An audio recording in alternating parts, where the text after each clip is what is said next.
This is called Word World.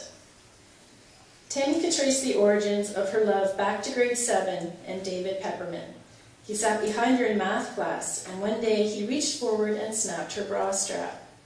It was the first time she'd worn one, and it was back in the days when a girl still felt self-conscious about anyone seeing her underwear. Unfortunately, something else snapped along with the bra strap. Tammy let go a string of words never before uttered from her mouth, and these vicious words had only one target: David Pepperman's lower anatomy. Sorry, I promised no penis. Almost a penis. The boys erupted into laughter as David turned dark red, and most of the girls gazed at Tammy with open admiration. Her cheeks flushed with pride, and she felt something new, something different. She felt powerful. She was immediately sent to the principal's office, another first for her. She received a 2-day suspension, and later that night, a 2-week grounding from her parents. But these did nothing to diminish her feeling of power. The power from words. On her return to school, she sought out David Pepperman, wanted to thank him for changing her life, but he avoided her. He was afraid of her, afraid, she realized, of what she might say. At the end of the day, with the hot June sun shining down on the schoolyard, she shaded her eyes with her hand and watched as David Pepperman ran full speed across the entire field, then down a street towards his house. She caused that with nothing more than her words, and as he got smaller and smaller, she felt her love blossom.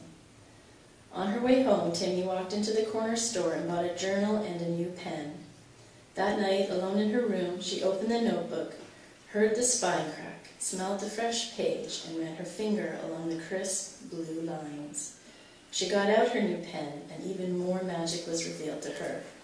Words in delicate and graceful blue ink bloomed across the page as she wrote. So words were not only powerful, they were beautiful too. Tammy dedicated herself to words. She became a writer and was only happy when sitting at her desk, writing. For the next 30 years, she surrounded herself with words. Literally.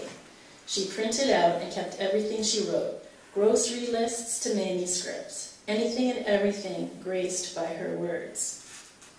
It took a while for her collection to build.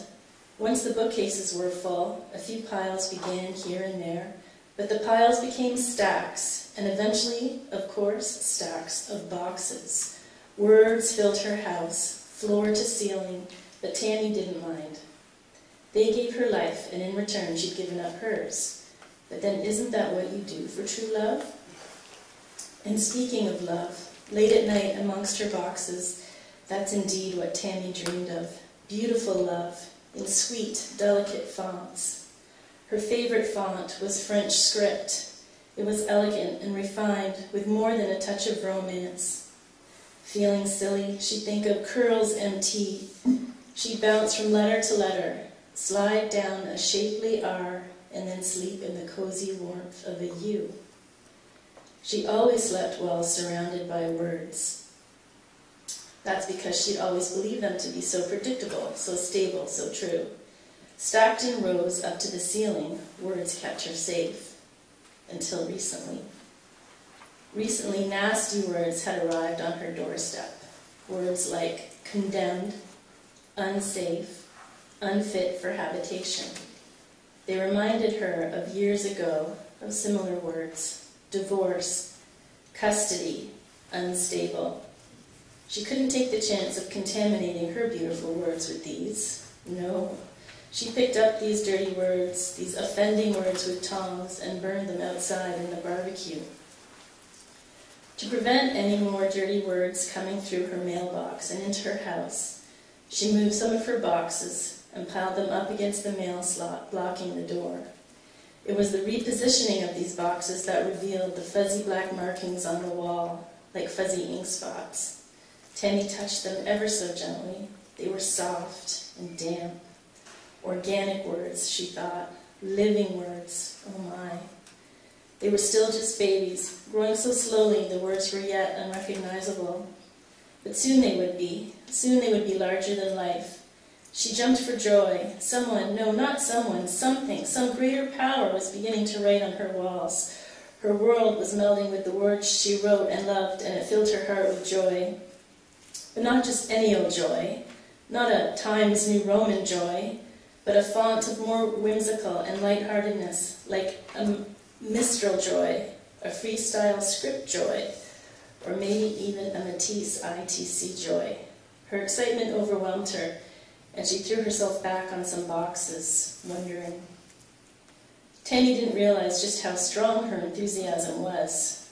Around her, boxes began to shake, and as she lay there euphoric, it began raining words. Just a few at first, but after she felt a tremor, they came fast and furious. They came from all corners, were all sizes and shapes, and she could no longer distinguish them. They were louder than she expected, heavier too, but she opened herself and surrendered to the weight of them. Thank you.